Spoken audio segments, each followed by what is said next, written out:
L'ADN du CO, c'est des joueurs qui travaillent fort et être capable de donner à notre collectif pour que après les individus au sein de ce collectif puissent émerger. Qu'est-ce qui rend le CO différent? Simple, discret, travailleur, ambitieux.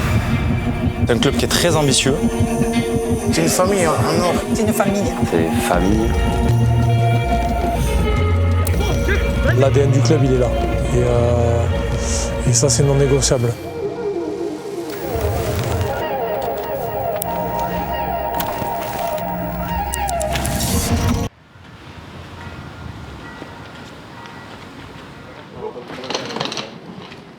Parce qu'il y a pas de match. Tu veux pas être content. Enchanté. C'est ça. Il y a eu d'autres, attends, on était à la 7:30, il y avait 2-3 mecs déjà qui étaient là qui traînaient dans le truc. Ouais, mais franchement, normalement, ça arrive hyper tôt. Ah ouais? Le petit-déj, il est à 7h30, à 7h15, on est déjà tous là. C'est juste parce qu'on adore passer du temps au café. Ça raconte des potes. C'est pas bien ce que tu fais. Je la vois.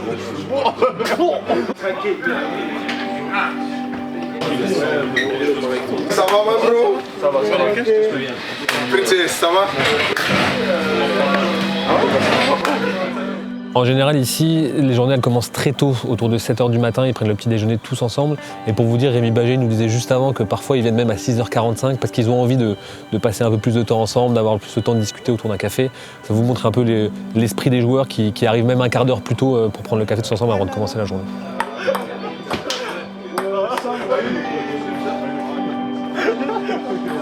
Je suis tombé sur une vidéo de toi. Salut.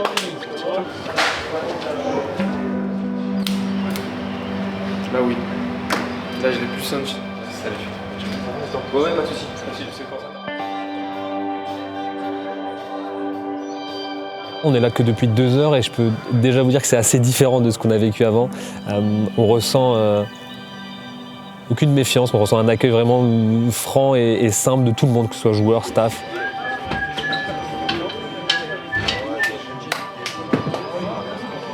Physio, bienvenue. Vous allez passer la journée avec nous.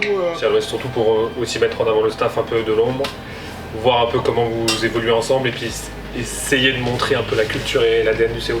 Pourquoi ce club il est un peu différent. Là, ce qui est en train de changer, c'est notre performance et l'image qu'on a. Le rugby du CO pratiqué aujourd'hui, il est en train de changer. Le plus dur va commencer. Toujours pas de questions?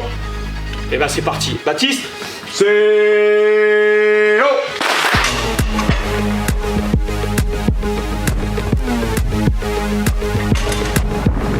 Vous êtes rugby physio, non? C'est ça sur Instagram? Mais tire jamais, c'est la première fois. C'est parce que vous êtes là. J'aimerais bien que tu me mettes le contexte de cette journée. Enfin, moi, je vais mettre le contexte, c'est-à-dire qu'on est à J+3 du match à l'UBB. Vous jouez pas ce week-end, vous jouez que dans 2 semaines face à La Rochelle. Et explique-nous un peu, du coup, c'est quoi l'objectif de ce mardi à J+3 de l'UBB, où j'ai cru comprendre que vous étiez encore sur une semaine très intense avant de calmer pour les phases finales. Ouais, c'est exactement ça. En fait, il nous reste 9 matchs. Okay. Donc La Rochelle, derrière 2 semaines off, et ensuite ça repart. Donc c'est un peu le dernier moment et la dernière fenêtre qu'on a où on peut placer le travail avec de l'intensité. Fatiguer les mecs, quoi. Créer de la fatigue. C'est ça, pour que derrière on ait un petit rebond et qu'on soit prêt et que le physique soit un atout. Ok, donc on s'entend bien un peu là-dessus. On n'est pas sur des charges de travail de pré-saison. On est sur ce qu'on appelle du micro-dosing, donc on fait un petit rappel de force. En salle de musculation, on fait un travail d'intensité sur le terrain. Micro-dosé pour qu'il y ait des impacts, mais que ça ne rajoute pas non plus de fatigue que ce qu'il ne faut à ce moment de la saison. Allez. Montez encore un peu. C'est comment là? Passe bien celle-là? Bien là, ouais. Mais je fais attention parce que j'ai eu une petite alerte au niveau du haut de l'ischio là. Donc on monte plus progressif que d'habitude. Là je monte vraiment de 10-20 kg en 20 kg quoi, pas plus. Tu nous embarques un peu dans ce que c'est le quotidien, par exemple, sur cette journée aujourd'hui d'un médecin de club? Hier, lundi était off, mais normalement, on les voit le lundi matin. Donc, les blessés du match, moi, je prends des nouvelles le dimanche. Le lendemain, le soir, je les laisse tranquilles le dimanche. À 8h moins le quart, on a une réunion avec le référent des kinés et le référent des préparateurs physiques.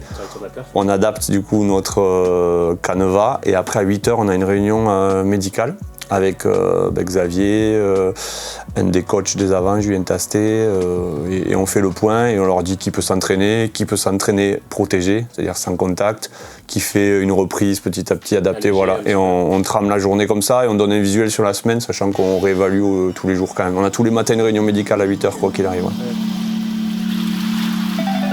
Là, on est sur le nouveau terrain d'entraînement synthétique du CO. Donc pendant que les mecs sont en muscu, il y a l'autre partie des groupes. C'est pas avant 3/4, c'est mixte. Il y a une partie avant 3/4 en muscu, une partie avant 3/4 sur le terrain, qui vont faire un peu du spécifique, des skills, et après une énorme cartouche au niveau du physique. Il y a 6 reps pour les avants, 5 pour les 3/4. Pardon, l'inverse, 5 pour les avants et 6 pour les 3/4. Ceux que je vais citer, ils sont en léger, de 2 reps à chaque fois sur les blocs. Soit 3, soit 5 reps à faire. Vous avez 2 reps en moins dans tous les cas sur les blocs. On est bon? Donc les 3/4 ils sont avec Dums. 2, 1, stop! Allez Billy, allez.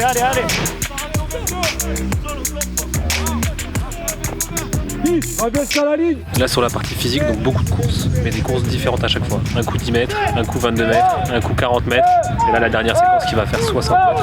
Et en fait ils enchaînent comme ça, court, long, moyen. L'objectif c'est de leur mettre une grosse cartouche parce que justement encore une fois en semaine où il n'y a pas de match.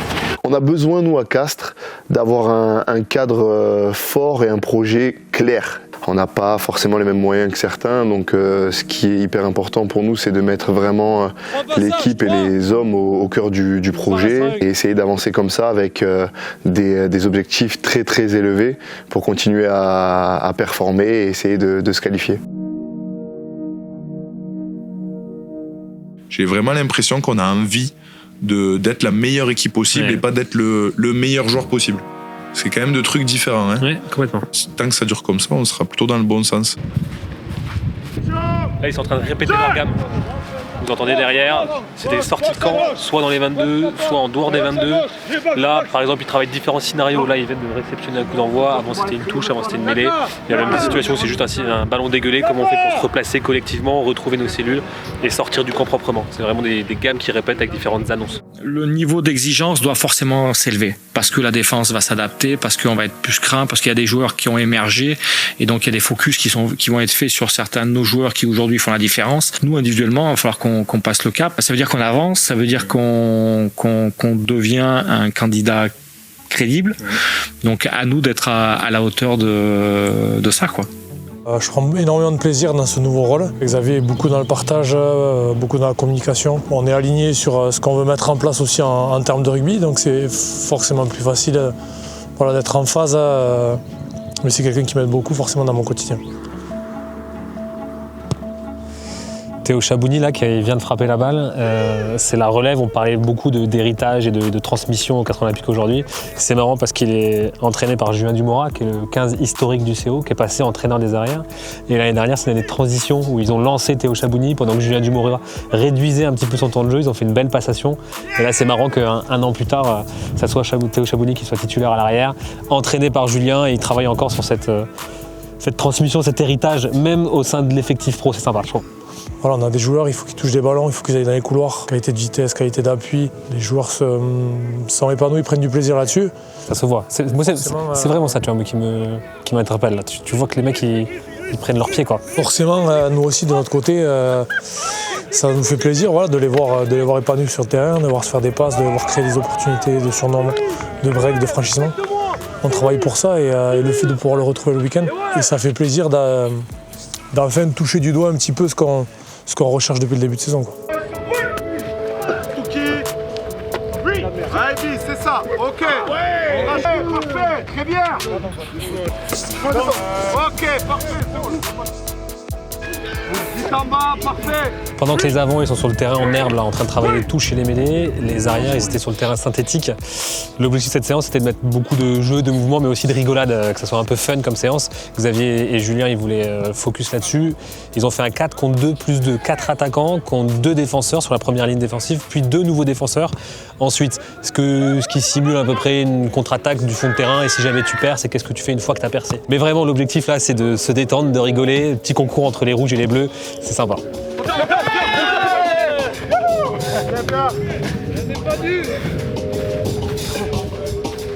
Trop facile.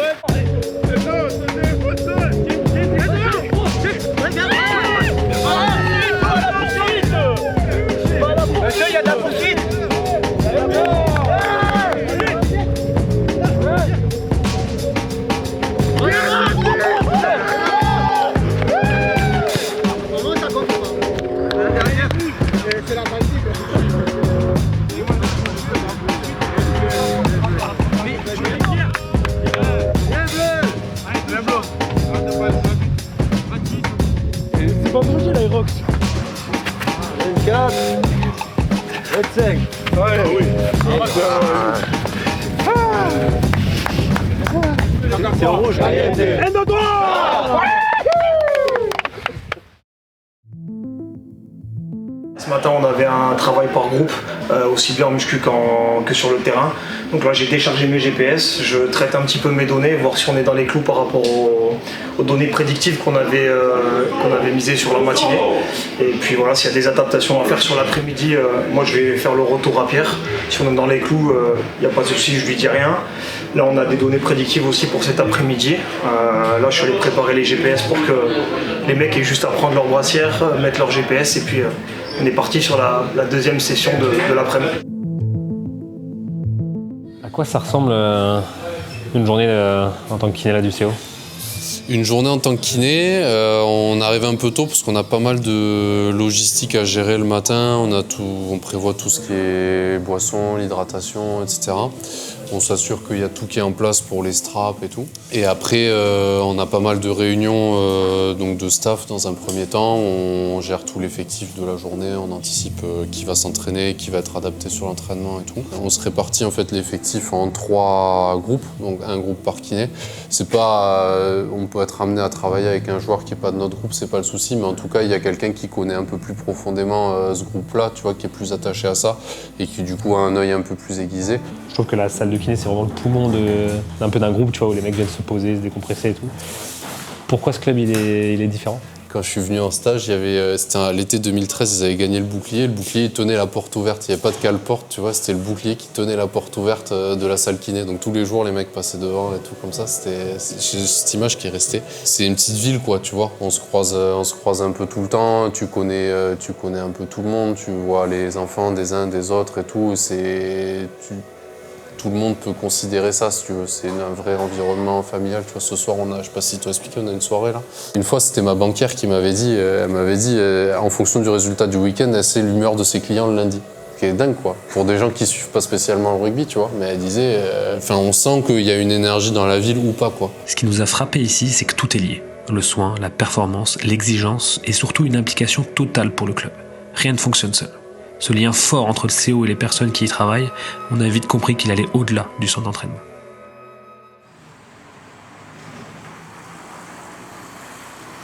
Le café, il est à l'image de Castres. Ouais. C'est un café de quartier, un café pour la ville, pour les habitants de Castres. Et le CO fait partie de Castres. On vit avec les événements du CO, les matchs du CO. Le lundi matin, on refait le match. Il y a un gros débat le lundi matin.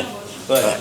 Suite à la victoire ou suite à une défaite, il y a un gros débat qui se passe ici, là, avec l'écran. On refait le match, le replay. On revisionne le match et ça donne lieu à des discussions musclées. À des pointes d'humeur. C'est une cabale contre l'arbitre, souvent. Quand on gagne, ça va, mais quand on perd... On est au café de l'Albac ici, c'est le fief un peu des supporters. Oui. T'es supporter depuis longtemps, toi? Depuis longtemps, oui. C'est-à-dire? Depuis, j'ai commencé depuis 2000. 1963. Je me souviens de l'équipe 64. Pour ma part, 94, puisque je suis arrivé à Castres en 1994.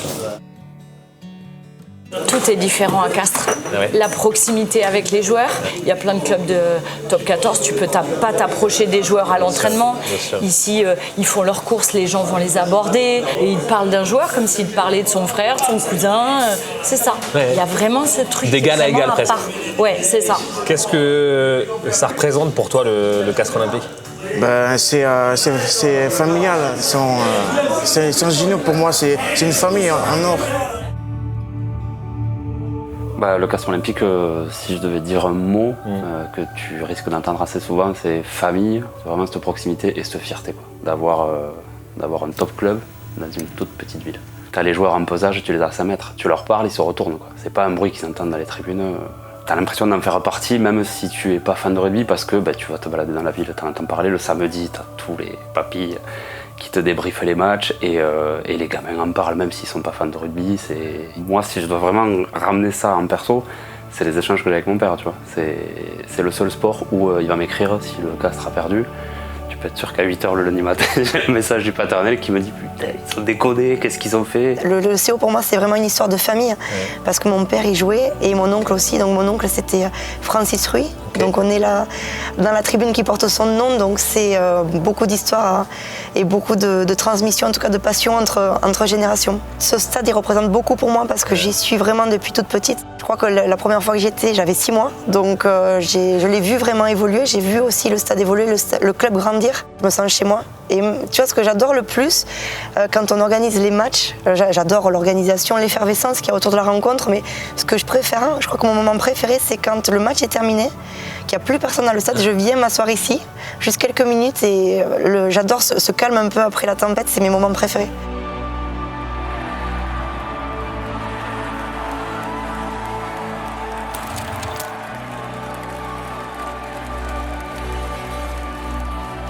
Le stade Pierre Fabre, c'est un stade à l'anglaise avec des tribunes très hautes et très proches de la pelouse. Ça donne un effet une atmosphère très prenante au match. C'est pour ça qu'il y a une ambiance qui est assez dingue les jours de match. C'est une pelouse hybride entre du gazon naturel et du gazon synthétique.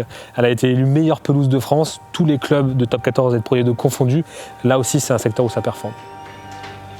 C'est assez ouf de dire tous les joueurs un peu légendaires qui sont passés ici, qui ont fêté des victoires, qui étaient ou alors la tête au fond du seau dans ces endroits-là. La partie kiné, la partie des staffs, la partie joueurs, c'est un endroit qui respire les matchs là. On a les poils qui sont un peu hérissés, on a envie d'aller sur le terrain là, c'est assez ouf.